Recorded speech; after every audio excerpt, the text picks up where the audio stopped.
our family choose this foundation kay akong lola ang gabantay bitaw sa amuha. So nidako ko sa lola. So ang akong heart po is medyo sa mga tigulang.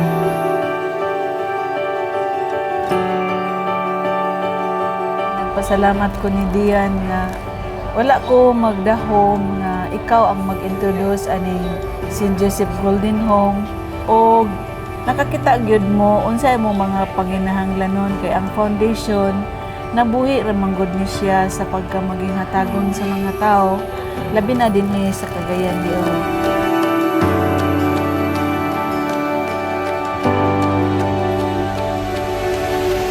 Na-enjoy kayo sa inyong very hospitable, very generous sa mga tigulang.